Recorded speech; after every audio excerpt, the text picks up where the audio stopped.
It's been 5 years now since I started my business, Josh Russell Studios, and I thought it'd be fun to make a video letting you guys know the 5 things that I would do differently to become successful faster. Let's get into it.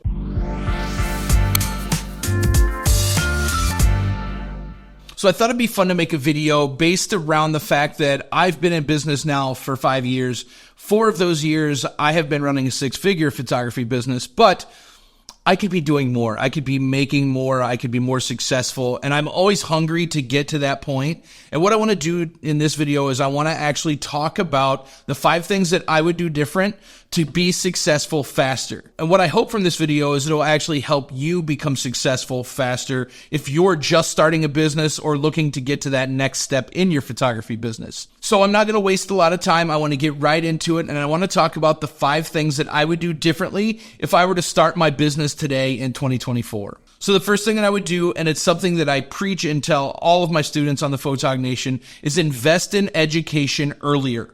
The thing that I did is I've always been this school of YouTube type person, and you can learn a ridiculous amount of stuff on YouTube. But what that lacks is it actually lacks the personal connection in the learning. Yeah, you can follow a YouTuber and watch all their videos and learn that way, but if you're not actually going out and investing in your education, you're going to fall behind. You're not going to grow as quickly. Now, what I mean by investing in your education is going to conferences, taking local workshops or classes, joining online classes. This is a great way to learn as well. Take, for example, mine, the Photog Nation. Yes, this video is sponsored by the Photog Nation, my online learning school, where you can learn from me both with online videos and private one-on-one meetings. These are great ways to learn, grow, and really get the education that you need about this specific topic. You can go to these workshops, you can go to conferences, and you can actually learn directly from people who are doing the exact thing that you want to do. You can pick the topic that you want to take when you go to these classes. You can really dive in deep and really learn. And a lot of times, even though that there are multiple people in these classes, it really does feel like a one-on-one type setting. It took me 3 or 4 years into being a photographer. I actually did it my first year as full-time, but I was doing photography for years prior to that. Now, like I said in the beginning of the video, I've been full-time for 5 years. I've been a photographer myself for probably 12 or 13 years. If I would have invested into my education, learning and growing earlier, I would probably be a lot further along than I am now, or I would have been earlier. So the next thing is, it's kind of a funny topic and it's kind of hard to talk about because we all do it. And that is, don't buy every piece of tech that comes out. You don't need to upgrade your cameras, every single camera body. You don't need the newest piece of camera equipment that's going to help you do something. Trust me, the stuff that you have, as long as it is quality, is going to do just fine. If you have a good prime lens, if you have a good telephoto lens, if you have good lighting, just invest in something proper and it'll last. You don't need to keep buying every single piece of tech that comes out. I am guilty of it too. I have gear acquisition syndrome.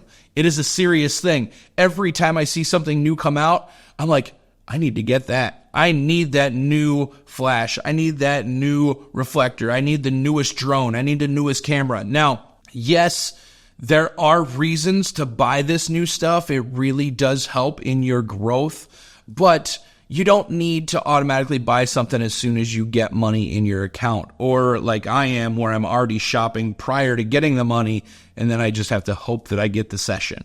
I did that a lot early on, and I realized that that is not the way to do it. So if you can kind of put some constraint on yourself and tell yourself that you don't need to go and buy more equipment, you'll get there quicker as a successful photographer because you'll actually be growing your bank account quicker and not depleting it. This next one is kind of interesting because it's something that I never really thought about until I did it, and I'm like, man, this helped me get clients so much faster. And what it is it's joining local business groups, especially if you're in the headshot industry or if you're in the product photo industry or something like that. You can even use this as a wedding photographer. You can use it as a family photographer, senior photography, and that's joining local business groups, chamber of commerces, mastermind groups, things like this, where you can go and you can give your 30-second elevator pitch about who you are and what you do, And most of the time, yes, there are a lot of photographers that are going to be in your area, but they're not going to these meetings. I do run into them every now and then, but for the most part, I'm the only photographer there in a room full of accountants and insurance providers. There are doctors and dentists and landscapers and all of these people coming together to basically talk about their business and try to network. And when I say network, I don't mean exchange free services. These people are looking for people who shoot their headshots or people who can do their family photos. They go to these business meetings, and I've seen this firsthand. You go to a business meeting and you're like, I'm there to sell my business. And then you hear me as a photographer talk about it. And I've had people come up to me and they're like, my daughter's getting married and she's actually looking for a wedding photographer. I didn't think that I'd find you here, but can I get your information? So go to these business meetings and just sell yourself. Give a good elevator pitch and listen to the other people too. Like, that is where it really comes in, is the networking part of it. That's why they're networking groups, is you want to listen to them speak just as much as they want to hear you. So this next one is probably the hardest one. And that is, don't take every session that comes your way. This is something that I did in the beginning that I feel really hurt my business. Yeah, it put money in my bank account and it helped me stay afloat and stuff like that. But if I would have niched down into a certain specific topic of photography, I feel like I would have gotten a lot further a lot quicker. What it allows is you to be an expert in one certain type of photography instead of being a anything that comes my way type of photographer. Now, with that being said, I am a portrait and wedding photographer. I also do headshots. I do senior photos, but senior photos kind of fall in the portrait section.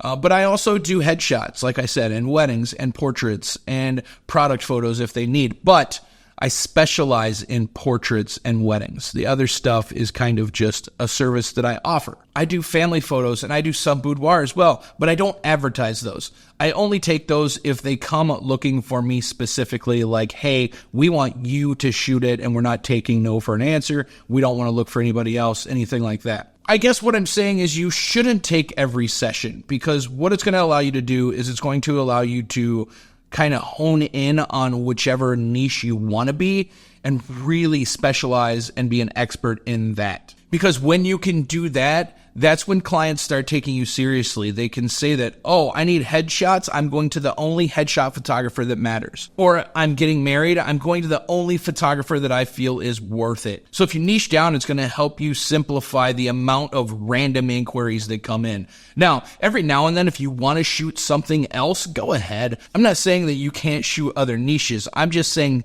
pick one, specialize, and turn down a couple sessions if you need to. Another reason that I really say to turn down sessions is some of them you can just tell are going to be a nightmare.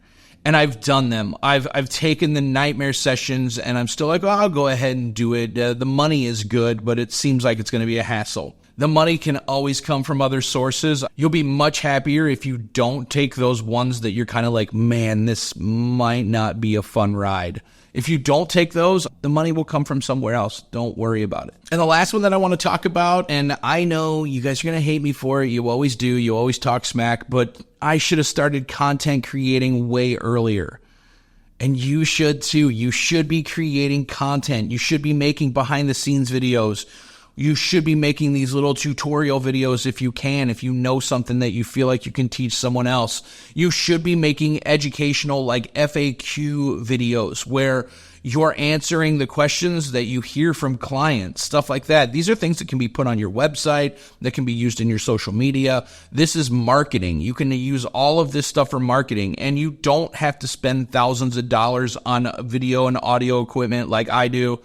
Go back to number 2, don't buy all the gear. But you know what I mean. You don't need to do that. You can literally just grab your phone and plug in a $50 microphone to it to get good audio and be good to go. I've done videos like that all the time and they succeed. A video that I'm just put out the other day is doing very well right now, and it was done with my phone and no audio other than music. So these things are really things that could have helped me grow a lot faster if I would have done them sooner, if I would have got into content creation in 2013 instead of 2019, I would be further along. I've been doing this for a long time. YouTube has been around since 2008. I could have been doing this a long time now, and I would have grown that much quicker, but I didn't really understand the importance of it. I thought it was just making content, making educational videos. I didn't realize that what I was doing was actually building a persona, a presence of myself in the industry. And I didn't realize how supportive that would be locally.